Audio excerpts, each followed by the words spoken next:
Hi friends, ಎಲ್ಲರಿಗೂ ನಮಸ್ತೆ. Welcome back to my YouTube channel. ಇದು ಗುರುವಾರದ ವ್ಲಾಗ್ ಆಗಿರುತ್ತೆ, ಅಂದರೆ ನಿನ್ನೆ ವ್ಲಾಗ್ ಆಗಿರುತ್ತೆ. ನಾನು ಇವತ್ತು ಅಪ್ಲೋಡ್ ಮಾಡ್ತಾ ಇದ್ದೀನಿ. ನಾವು ಮದುವೆ ಆಗಿ ನಿನ್ನೆಗೆ 8 ಇಯರ್ಸ್ ಕಂಪ್ಲೀಟ್ ಆಯಿತು. 8 ವರ್ಷ ಹೆಂಗಾಯಿತು ಅಂತಲೇ ಗೊತ್ತಾಗಲಿಲ್ಲ. ಇನ್ನು 1 ವರ್ಷನೋ 2 ವರ್ಷನೋ ಮದುವೆ ಆಗಿ ಅಂತ ಅನಿಸುತ್ತೆ. 2016 ನಮ್ಮ ಮದುವೆ ಆಗಿದ್ದು, 17 ಸಾನು ಹುಟ್ಟಿದ್ದು.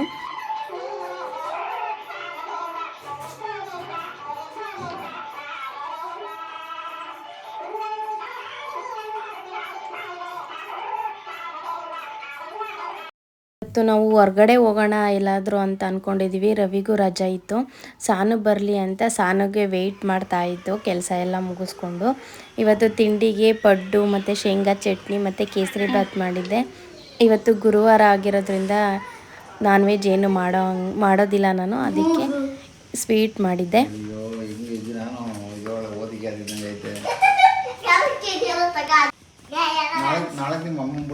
ಅಪ್ಪ ಬೇಡ ಕಣವ, ಬೇಡ ಬೇಡ. ನಾನು ಬರುವಾಗ ಇನ್ನೊಂದ್ಸತಿ ನಿಮ್ಮ ಅಮ್ಮ ಫೋಟೋ ಬಿಡಿಸ್ಕೊಂಡು I love my dad. Ravi ಹಿಂಗಿದ್ಯಾ ನೋಡೋಳು, ಹಂಗೆ ಬಿಡಿಸಿದ್ರು ಕಲರ್ ಮಾತ್ರ ಚೇಂಜ್ ಮಾಡೋಳೆ. ವೈಟ್ ಇದ್ದಿ ಕಣವ, ಕಾಣಲ್ಲ ನಿಮ್ಗಷ್ಟೇ.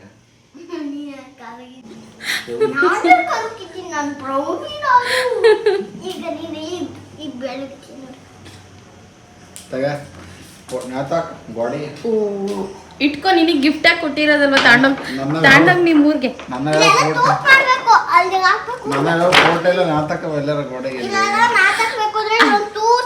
ಇಲ್ಲೆಲ್ಲ ಅಪ್ಪನ ಫೋಟೋ ಇಲ್ವಲ್ಲ, ಅದೇ ನಿಮ್ಮ ಅಪ್ಪ. ಇಲ್ಲೆಲ್ಲರೂ ಗೋಡೆಗೆ ಅನ್ಸು.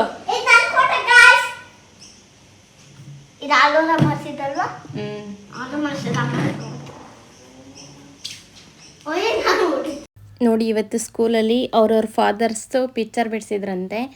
ನಾವು ಎಲ್ಲ ಊಟ ಮಾಡಿಕೊಂಡು ಹೊರಗಡೆ ಹೋಗೋಣ ಅಂತ ಹೇಳಿ ಹೊರಟ್ವಿ.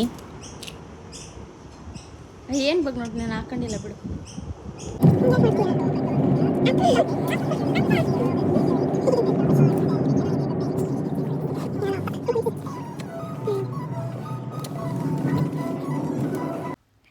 ಊಬರ್ನ ಬುಕ್ ಮಾಡ್ಕೊಂಡು ಊಬರಲ್ಲಿ ಹೊರಟ್ವಿ. ಏಕೆಂದರೆ ಹೇಳಿದ್ನಲ್ಲ, ಲಾಸ್ಟ್ ಟೈಮ್ ಹೇಳಿದ್ನಲ್ಲ, ಹಂಗೆ ಇಲ್ಲಿ ಪಾರ್ಕಿಂಗ್ ಪ್ರೈಸ್ ಎಲ್ಲ ಜಾಸ್ತಿ. ಸೊ ಹಂಗಾಗಿ ಊಬರಲ್ಲೇ ಹೊರಟ್ವಿ. ಫಸ್ಟು ಸಾನನ್ನ ಕರ್ಕೊಂಡೋಗೋ ಪ್ಲಾನ್ ಇರಲಿಲ್ಲ, ನಾವೇ ಹೋಗಿ ಬರೋಣ ಅಂತ ಅಂದ್ಕೊಂಡಿದ್ವಿ. ಅವಳಲ್ಲಿ ಏನು ನೋಡೋಕೆ ಬಿಡೋದಿಲ್ಲಪ್ಪ, ಬಾ ಮನೆಗೆ ಹೋಗೋಣ ಬಾ ಮನೆಗೆ ಹೋಗೋಣ ಅಂತ ಹಿಂಸೆ ಕೊಡ್ತಾ ಇರ್ತಾಳೆ. ಆದರೂ ಯಾಕೋ ಮನಸ್ಸು ಅವಳನ್ನ ಬಿಟ್ಟೋಗೋಕ್ಕೆ ಕೇಳಲಿಲ್ಲ. ಅದಕ್ಕೆ ಅವಳು ಬಂದಮೇಲೆ ಹೊರಟ್ವಿ. ಬಂದ್ವಿ ಪ್ಲೇಸ್ಗೆ. ನಾವಿವತ್ತು ಬಂದಿರೋದು ಮಾಲ್ಗೆ. ಇಲ್ಲಿ ಬಸ್ ಕೂಡ ಬರ್ತವೆ. ನಮ್ಮ ಕಡೆಯಿಂದ ಬರೋ ಬಸ್ಗೆ 3-4 ಬಸ್ ಚೇಂಜ್ ಮಾಡ್ಕೊಂಡು ಬರ್ಬೇಕು ನಾವು. ಹಾಗಾಗಿ ಬಸ್ಸಿಗೆ ಬರಲಿಲ್ಲ ನಾವು. ಲೇಟ್ ಆಗುತ್ತೆ, ಆಲ್ರೆಡಿ 4 ಗಂಟೆ ಆಗಿತ್ತಲ್ಲ, ಲೇಟ್ ಆಗಿಬಿಡುತ್ತೆ ಅಂತ ಬೇಗ ಬಂದ್ವಿ. ಇಲ್ಲೆಲ್ಲ ಮಾಲ್ನ ಬೇಗ ಕ್ಲೋಸ್ ಮಾಡ್ತಾರಲ್ಲ, ಅದರಿಂದ.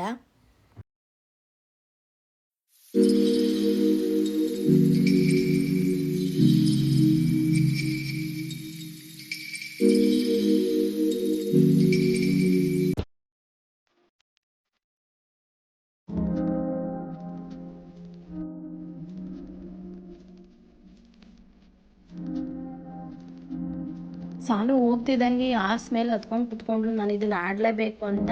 ಬಟ್ ಲಾಸ್ಟ್ ಟೈಮ್ ಬಂದಿದ್ವಿ ನಾವು, ನೋಡ್ಕೊಂಡು ಹೋಗಿದ್ವಿ ಅಷ್ಟೇ. ಆವಾಗಲೂ ಗೇಮ್ ಆಡಿರಲಿಲ್ಲ. ಅದನ್ನು ಹೆಂಗೆ ಸ್ಕ್ಯಾನ್ ಮಾಡೋದು, ಕಾರ್ಡು ಅಥವಾ ಕಾಯಿನ್ ಹಾಕಬೇಕು, ಏನು ಮಾಡಬೇಕು ಅಂತ ನಮಗೆ ಚೂರು ಗೊತ್ತೇ ಆಗ್ತಿರ್ಲಿಲ್ಲ. ಅಲ್ಲಿ ಎಲ್ಲ ಕಡೆನೂ ನೋಡ್ಕೊಂಡು ಬಂದ್ವಿ, ಆದ್ರೂ ಗೊತ್ತಾಗಲಿಲ್ಲ. ಬನ್ನಿ ನೋಡೋಣ, ಇಲ್ಲಿ ಎಷ್ಟು ಥರದ ಗೇಮ್ ಇದೆ ಗೊತ್ತಾ, ತುಂಬ ಥರದ ಗೇಮ್ ಇದೆ. ಅವನ್ನೆಲ್ಲ ತೋರಿಸ್ಕೊಂಬರ್ತೀನಿ ನಾನು ನಿಮಗೆ ಅಷ್ಟರೊಳಗೆ.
ಅವರು ಅವ್ರ ಪಾಪನ ಆಟ ಆಡಿಸ್ಕೊಂಡು ಕರ್ಕೊಂಡು ಹೋಗ್ತಾಯಿದ್ರು. ನಮಗೆ ಗೊತ್ತಾಗಲಿಲ್ವಲ್ಲ, ನಾವು ಆಗ್ಲಿಂದ ಸುಮ್ಮನೆ ಸುತ್ತಾ ಇದ್ವಿ, ಹೆಂಗೆ ಮಾಡೋದು ಏನು ಅಂತ ಗೊತ್ತಾಗ್ದಲೇ. ಆವಾಗ ಅವ್ರನ್ನ ಕೇಳಿದ್ದಕ್ಕೆ ಅವರು ಹೇಳಿದರು, ಅಲ್ಲೊಂದು ಶಾಪ್ ಇದೆ, ಆ ಶಾಪ್ ಹತ್ರಕ್ಕೆ ಹೋಗ್ಬಿಟ್ಟು ಅಲ್ಲಿ ಇದನ್ನು ಪರ್ಚೇಸ್ ಮಾಡಿ ಒಂದು ಕಾರ್ಡ್ ಕೊಡ್ತಾರೆ, ಇಷ್ಟು ಪ್ರೈಸ್ ಅಂತ ಇರುತ್ತೆ. ಆ ಪ್ರೈಸ್ನ ಅವ್ರಿಗೆ ಕೊಟ್ಬಿಟ್ಟು ಕಾರ್ಡ್ ಪರ್ಚೇಸ್ ಮಾಡಿ ಆ ಪ್ರೈಸ್ ಖಾಲಿ ಆಗೋವರೆಗೂ ಎಲ್ಲ ಗೇಮ್ಗೂ ಸ್ಕ್ಯಾನ್ ಮಾಡ್ಕೊಂಡು ಆಟ ಆಡ್ಬೋದು, ದುಡ್ಡು ಖಾಲಿ ಆಗೋವರೆಗೂ ಅಂತ ಹೇಳಿದ್ರು. ಆವಾಗ ನಾವು ಗೇಮ್ನ ಸ್ಟಾರ್ಟ್ ಮಾಡಿದ್ವಿ. ಆಲ್ಮೋಸ್ಟ್ ಅರ್ಧ ಗಂಟೆ ನಾವು ಅದನ್ನು ಸುತ್ತಾನೇ ಇದ್ವಿ, ಹೆಂಗೆ ಆಡೋದು ಯಾವ ಥರ ಅಂತ ಗೊತ್ತಿಲ್ದಲೇ.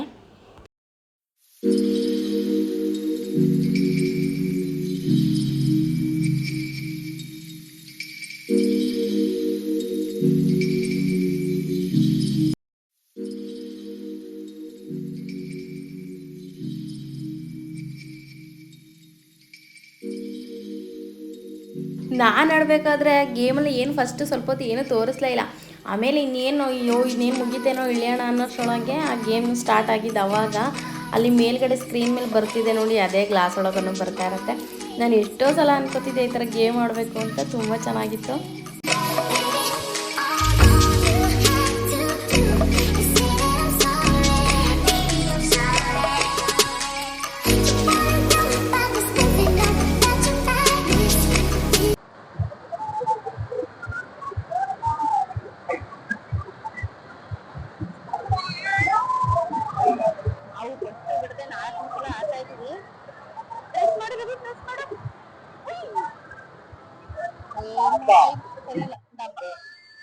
ದೊಡ್ಡದ್ ಬರ್ಲಿಲ್ವಲ್ಲ, ಅದಕ್ಕೆ ಸಣ್ಣದ್ ತಗೊಳ್ಳೋಣ ಅಂತ ಬಂದಿದೀವಿ.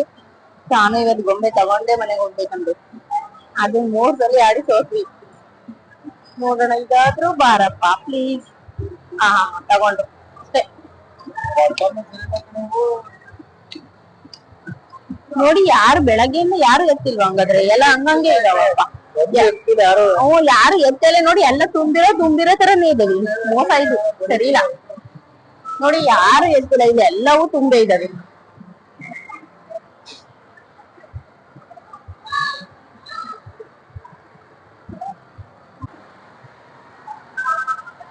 ಆಗ್ತಿದೆ ಸಾನುಗೆ.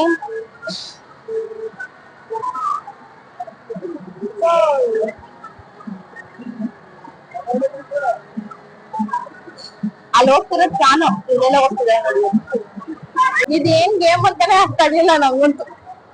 ಇದು ಏನ್ ಗೇಮು ರವಿ? ಇದೇನ್ ಗೇಮ್ ಅವ್ರಿಗೂ ಗೊತ್ತಿಲ್ಲ. ಗೇಮ್ಸ್ ಎಲ್ಲ ಆಡಿದ್ದಾಯಿತು, ಬೇರೆ ಕಡೆ ಹೋಗೋಣ ಅಂತ ಹೊರಟ್ವಿ. ಮಾಲ್ ನೋಡೋಣ ಅಂತ, ಏನಾದರೂ ತಗೊಳ್ಳೋಣ ಅಂತ. ಗೇಮ್ಸ್ನೇ 1.5 ಅವರ್ ಆಡಿದ್ವಿ.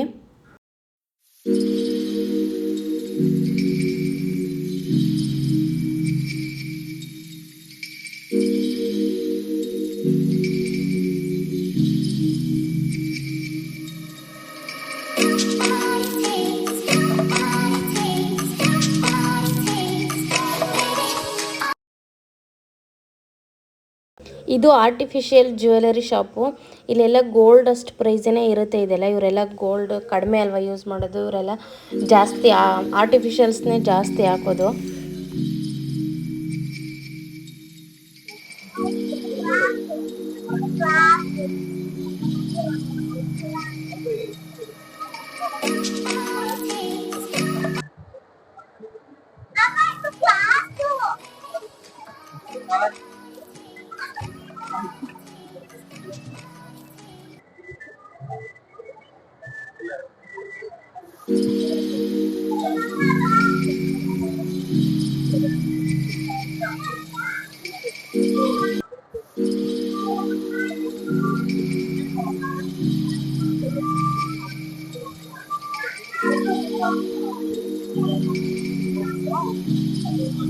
ಅದೆಲ್ಲ ನೋಡಿಕೊಂಡು ನಾವು ನಮ್ಮ ಶಾಪ್ಗೆ ಹೋಗ್ತಿದ್ವಿ. ನಮ್ಮ ಶಾಪ್ ಅಂದರೆ ಕೆ ಮಾರ್ಟಲ್ಲಿ ಫ್ರೆಂಡ್ಲಿ ಪ್ರೈಸ್ ಇರುತ್ತೆ. ಇದಕ್ಕೆಲ್ಲ ಕಂಪೇರ್ ಮಾಡ್ಕೊಂಡ್ರೆ ಕಡಿಮೆ, ಬಟ್ ಕ್ವಾಲಿಟಿನೂ ಚೆನ್ನಾಗಿರುತ್ತೆ. ಹಂಗಾಗಿ ಅಲ್ಲಿಗೆ ಹೋಗ್ತಿದ್ದೀವಿ. ಇದೆಷ್ಟು ಮಾಲ್, ದೊಡ್ಡ ಮಾಲು ಅಂದರೆ ನಡೆದು ಕಾಲೆಲ್ಲ ನೋವು ಬರುತ್ತೆ. ಇಲ್ಲೆಲ್ಲ ಸೇಲು, ಆಫರು ಅಂತ ಎಲ್ಲ ಹಾಕಿರ್ತಾರೆ. ಬಟ್ಟೆ ಅಂಗಡಿ ಆಗಿರ್ಬೋದು, ಜ್ಯುವೆಲರಿ, ಶೂಸು, ಸ್ಲಿಪ್ಪರ್ಸು, ಅದಕ್ಕೆಲ್ಲ ಪ್ರೈಸ್ ಮಾತ್ರ ಅಷ್ಟೇ ಇರುತ್ತೆ. ಆ ಥರ ಹಾಕಿರ್ತಾರೆ ಅಷ್ಟೇ. ವೂಲ್ವರ್ತ್ ಕೂಡ ಇದ್ರೊಳಗಡೆನೇ ಇರುತ್ತೆ ನೋಡಿ. ಅಲ್ಲಿ ತರಕಾರಿ ಎಲ್ಲ ಜೋಡಿಸಿದ್ದಾರೆ. ಇದಷ್ಟು ಮಾಲ್ನ ಸುತ್ತೀನಿ ಅಂದರೆ ಅಟ್ಲೀಸ್ಟ್ ಒಂದು ವಾರನಾದರೂ ಬೇಕು ನಮಗೆ, ಅದು ಪಟ್ಟು ಬಿಡದೆ ಕಂಟಿನ್ಯೂಸ್ ಆಗಿ ನೋಡ್ತೀವಿ ಅಂತ ಅಂದರೆ. ಇಲ್ಲಿದೆಯಲ್ಲ ಇದು ನೋಡಿ jewellery shop, gold jewellery shop. ಆ ಡಿಸೈನ್ಸ್ ಎಲ್ಲ ನೋಡಿದ್ರೇ ಜ್ಯುವೆಲರಿ ಹಾಕೊಳ್ಳೋದೇ ಬೇಡ ಅನಿಸುತ್ತೆ, ಆ ಥರ ಇದ್ದಾವೆ. ನಮ್ಮ ಸೈಡ್ ಥರ ಬರಲ್ಲ ಅನಿಸುತ್ತೆ. ಇಲ್ಲೆಲ್ಲ ಎಲ್ಲ ಕಡೆನೂ ಅಷ್ಟೇ, ರೈಲ್ವೆ ಸ್ಟೇಷನ್ ಆಗಿರ್ಬೋದು, ಮತ್ತು ಬಸ್ ಸ್ಟಾಪ್ಸ್ಗಳಾಗಿರ್ಬೋದು, ಮಾಲ್ಗಳಾಗಿರ್ಬೋದು, ಎಲ್ಲೋದ್ರೂ ವಾಶ್ರೂಮ್ಸ್ ಮಾತ್ರ ಫುಲ್ ಹೈಜಿನಿಕ್ ಆಗಿರುತ್ತೆ, ತುಂಬ ನೀಟಾಗಿ ಮೇಂಟೈನ್ ಮಾಡಿರ್ತಾರೆ. ಹ್ಯಾಂಡ್ ವಾಶ್ ಮಾಡಿಕೊಂಡು ನೋಡಿ ಇಲ್ಲಿ ಈ ಥರ ಕೈ ಹಿಡ್ಕೊಂಡ್ರೆ ಹ್ಯಾಂಡ್ಸ್ ಎಲ್ಲ ತೇವಾಗಿರೋದೆಲ್ಲ ಡ್ರೈ ಆಗುತ್ತೆ. ಸಾನು ಸ್ಕೂಲಲ್ಲೂ ಈ ಥರ ಇದೆ, ಎಲ್ಲ ಕಡೆನೂ ಇರುತ್ತೆ ಆಲ್ಮೋಸ್ಟು.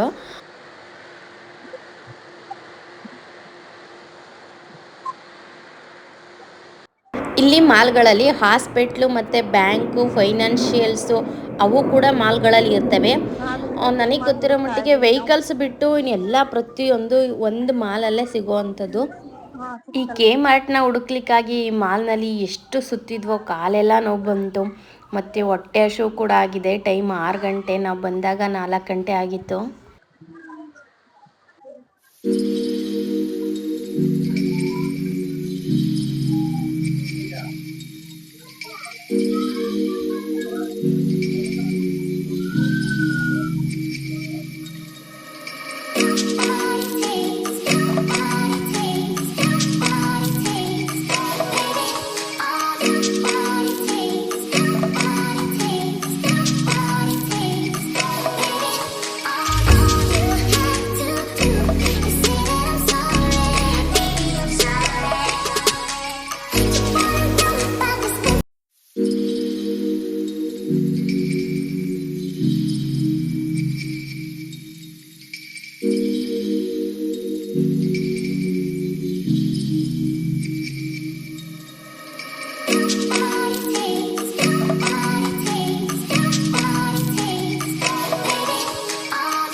ನಾನು ಕನ್ನಡಿಲಿ ನೋಡ್ಕೊಂಡಾಗಲಿಲ್ಲ, ಸ್ವಲ್ಪ ತಾನೇ ದಪ್ಪ ಆಗಿರೋದು, ನೋಡೋಣ ಸಣ್ಣ ಆಗೋಣ ಅಂತ ಅನ್ಕೊತಿದ್ದೆ. ಆದರೆ ವೆಯ್ಟ್ ನೋಡಿದಾಗಲೇ ಗೊತ್ತಾಗಿದ್ದು ನಾನು ನಿಜವಾಗ್ಲೂ ಎಷ್ಟು ದಪ್ಪ ಆಗಿದ್ದೀನಿ ಅಂತ.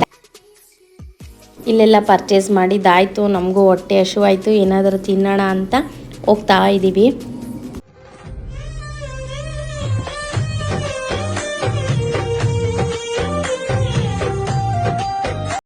ಈ ಮಾಲಲ್ಲಿ ಯಾವುದ್ಯಾವುದು ಎಲ್ಲೆಲ್ಲಿದೆ ಅಂತ ಗೊತ್ತಾಗಲ್ವಲ್ಲ, ಅದು ಅಂಥವ್ರು ಮ್ಯಾಪ್ ಹಾಕ್ಕೊಂಡು ಓಡಾಡ್ಬೋದು. ಒಂದು 10 ಸಲ ಬರಬೇಕು ಅನಿಸುತ್ತೆ ಇಲ್ಲಿ ಗೊತ್ತು ಮಾಡ್ಕೊಳ್ಳೋಕ್ಕೆ. ನನ್ನ ಮಗಳು ನಡೆಯೋಕ್ಕಾಗಲ್ಲ, ಕಾಲು ನೋವು ಅಂತ ಇದ್ಲು, ಅದಕ್ಕೆ ನಾನು ನೋಡಿಸೋನು ಅಲ್ಲಿ ನಾವು ಕಾಣಿಸ್ತಾ ಇದ್ದೀವಿ ನೋಡು ಅಂತ ಏನೇನೋ ಹೇಳ್ಕೊಂಡು ಕರ್ಕೊಂಡು ಹೋಗ್ತಾ ಇದ್ದೆ. ಸಾನು ಅವರಪ್ಪನು French fries, burger, chicken shawarma ತೊಗೊಂಡು ತಿಂದರು. ನಾನು ಇವತ್ತು ಗುರುವಾರ ಆಗಿರೋದ್ರಿಂದ ಸಮೋಸ ತೊಗೊಂಡು 3 ಸಮೋಸ ತೊಗೊಂಡು ತಿನ್ಕೊಂಡು ಬಂದ್ವಿ. ಓಕೆ ಫ್ರೆಂಡ್ಸ್, ಐ ಹೋಪ್ ಈ ವಿಡಿಯೋ ನಿಮಗೆ ಇಷ್ಟ ಆಗಿರುತ್ತೆ ಅಂತ ಅಂದ್ಕೊತೀನಿ. ವಿಡಿಯೋ ಇಷ್ಟ ಆದರೆ ಲೈಕ್ ಮಾಡಿ, ಶೇರ್ ಮಾಡಿ, ಕಮೆಂಟ್ ಮಾಡಿ ಹಾಗೂ ಸಬ್ಸ್ಕ್ರೈಬ್ ಮಾಡಿ. Thank you, bye.